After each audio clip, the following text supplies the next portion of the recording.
Okay, listen, Rose.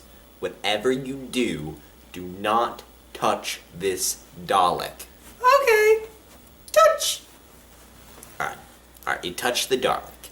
But whatever you do, do not touch this baby. Okay. Touch! Okay, you touch the baby, you touch the Dalek, but listen, Rose, for the love of God, I mean at this time, do not touch this button. Ooh, what does this button do? Touch! God damn it, Rose!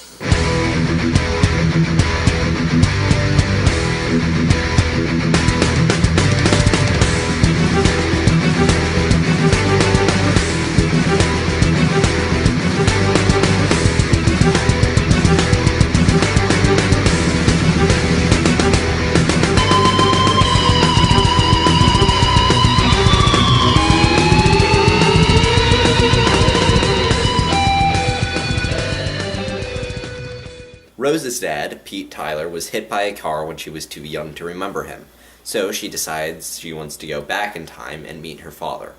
She goes back to the day her dad died, so he won't die alone.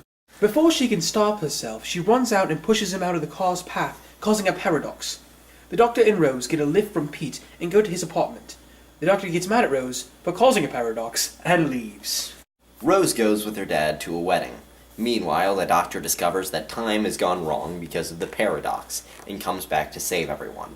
Creatures that feed off time energy show up to eat everyone and feed off their time energy. Everybody at the wedding barricades themselves in the church to hide from the time monsters. Pete finds out that Rose is his daughter from the future.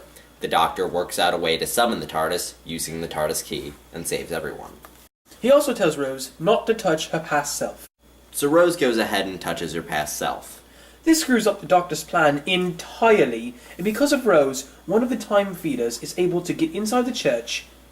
The time feeder kills the Doctor and flies into the TARDIS, killing itself. Pete Tyler figures out that the only way to put time back properly and save everyone is to kill himself. So he kills himself and everything goes back to normal. All the people the time feeders ate come back to life and forget whatever happened.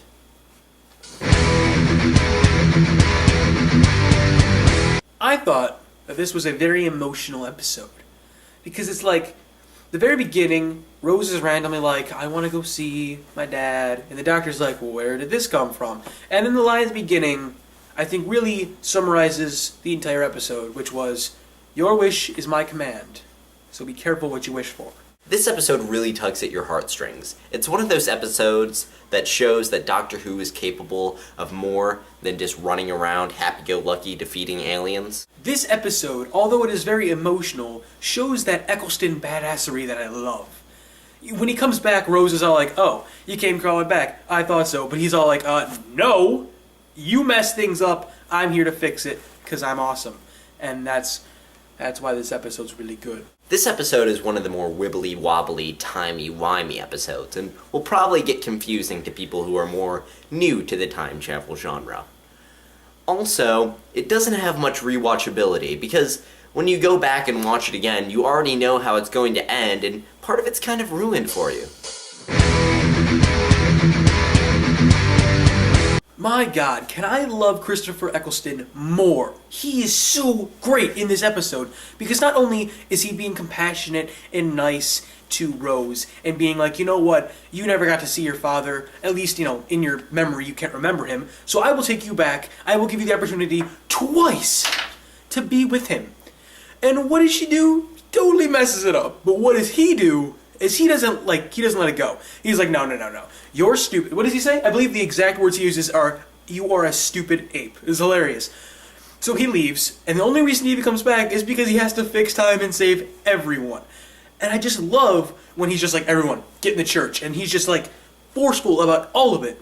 Because he's Christopher Eccleston, and he's badass, goddamn, he's so freaking cool. This is one of those episodes that really make you love the Doctor. The way he takes Rose back to see her dead father, the way he comes back and saves everyone, the way he forgives Rose for screwing up time, the way he stands in front of the wedding people and sacrifices himself to save their lives. I feel bad for Pete. I mean, he's not a great guy, and apparently he's fooled around a little bit, and He really doesn't have a job for sure, ish, whatever. But what makes me feel the worst for him is the scene where he's asking Rose, future Rose, if he's like, how am I as a dad? And she goes off in this big explanation of how great of a dad he is. And it just makes me feel so, it like breaks my heart. The whole emotional part of this story to me was that when she gets done talking about how amazing of a father he was, he just goes, that's not me. Pete is definitely a flawed character, but that makes it all the more powerful when he rises up to sacrifice himself and save the world. You can really see his character going through a growth. Rose is so stupid. I'm like literally, could she have been more stupid? I don't think the answer is yes. Now, this is really a good thing in a way, and by that it's like, I'm like really mad at Rose in this episode. Like, she totally messes up everything. But, like in other reviews past, that's how the writers wanted it to be. I don't think they wrote this episode and said, yeah, people need to really enjoy Rose this time. They really need to like her. No, they wanted us to hate Rose. They wanted us to be like, Rose, why did you, I'm not even gonna say anything about that. I think I like Rose more in this episode than I have in previous episodes. Wait, whoa. Sorry, what?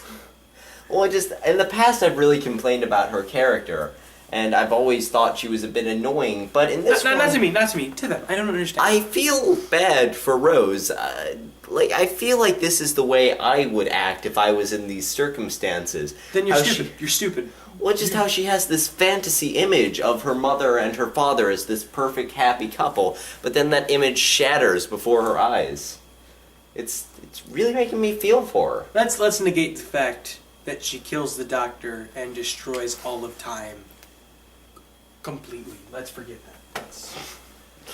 But she didn't know. I mean, you know what? Just don't even. We're allowed to disagree about stuff. Yeah, we're allowed to disagree, but like things that makes just. What's the next scene? Are you serious? Like, hey, really? Like that's the best you could do? I mean, the ceiling nipple looked better than this. What was it supposed to look, I don't understand what. The time-feeding monsters were very obvious CGI and kind of took me out of the episode a little bit. Other than that, there aren't too many effects to talk about. This one's a toughie when we're talking about ratings. Because it's a very emotional episode, and it's got the Eccleston badass that I love, but it's just like the CGI, it was really less than par, I guess I'll put it. I'm going to just negate that for now, because it's one small piece of a much greater pie. And I will give the episode, I will give it a 7.82345. This episode was put in place to tug at your heartstrings, and it does its job doing that. The drama in this episode works really well, but however, I feel that some of the other aspects in the episode are lacking because of that. So, I'm going to give this episode a 7 out of 10.